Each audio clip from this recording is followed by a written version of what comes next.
We're here today to announce 3 separate cases highlighting the ongoing threat posed by Chinese economic espionage and research theft in the United States. You heard that correctly, research theft, and this is related to Wuhan, China. Federal investigators at the Lexington home of 60-year-old Dr. Charles Lieber today, moments after his arrest at his Harvard office. That's right, this dude had secret ties to China. The complaint alleges that Dr. Lieber signed a contract with the Chinese university in Wuhan and was paid up to $50,000 per month, plus up to $158,000 in living expenses. So this dude was getting paid over $750,000 a year to work with the Chinese. He also allegedly received more than $1.5 million to set up a research lab in China, all while working at Harvard and receiving multiple research grants from the U.S. Department of Defense and National Institutes of Health. Wow, this dude should be charged with treason. This guy's crazy. Also charged today, 2 Chinese nationals,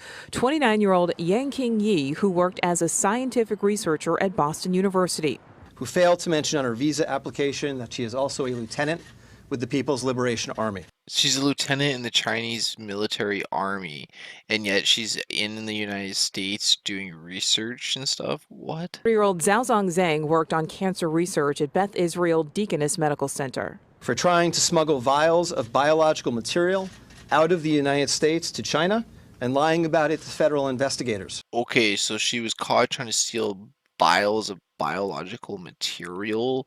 What kind of biological material was that? It's not saying that they've stolen other stuff previously and actually successfully did. So the thing is this was in January 28, 2020, which wasn't that long ago. It was a couple months ago that they caught these people trying to smuggle biomaterial out of America into China.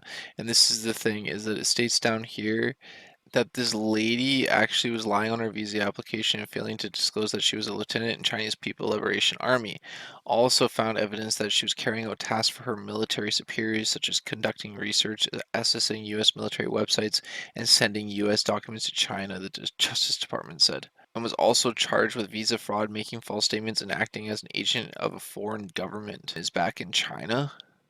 And then get this other dude, he is accused of trying to smuggle 21 vials of biological research material back to China in a sock in his luggage.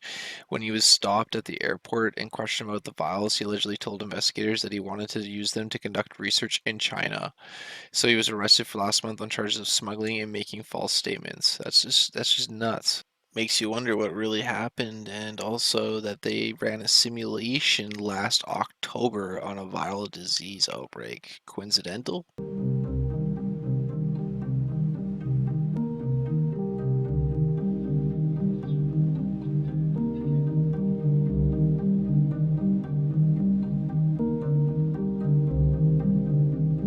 That's right, you can even look it up. It's called Event 201.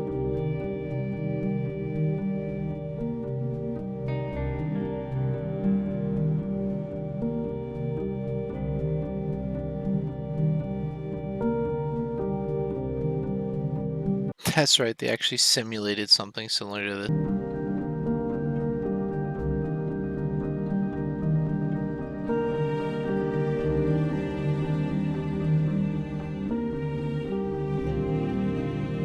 Just how underprepared we are. So they realize that we're not prepared at all for a pandemic. Collectively, the international community has never done enough to respond to global health security challenges.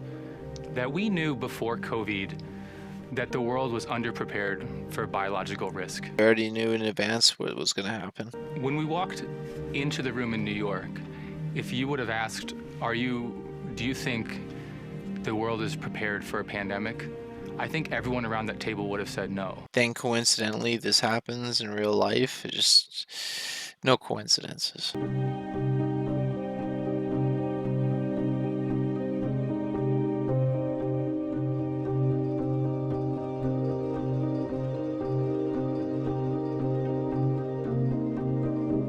Well, not everybody everywhere. Canada's really slacking right now.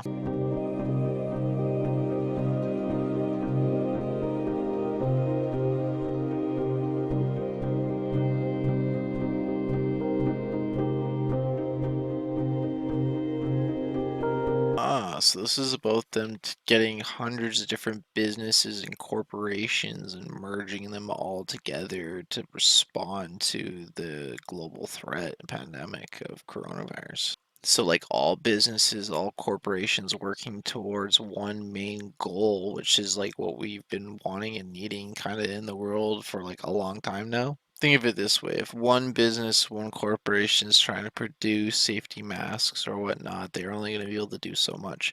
But if 100 different companies and businesses do it and work together, then they're going to be able to produce so much more. I just wanted to educate everyone that in the States, there's some dude that was working with the Chinese government and actually built the Wuhan bio lab out there with them, and that the Chinese actually had military officials working in the States, and that some of them were actually trying to steal and smuggle back some of the viruses and diseases back to China to actually work and like test and stuff on them. And that's just what's not saying that they actually did that, and that's what actually happened, because it's just so coincidentally like in the time frame and everything. So hopefully you all learned something, that they actually simulated this before it happened, as well as that there's somebody in the States working with the Chinese to create the bio lab and all that other stuff. Let me know your thoughts and opinions and comments down below. Like this video and please subscribe. It helps me out a lot and I really appreciate it. And it takes 2 seconds. So that's some pretty crazy information. So let me know your thoughts. Thanks for watching, everyone.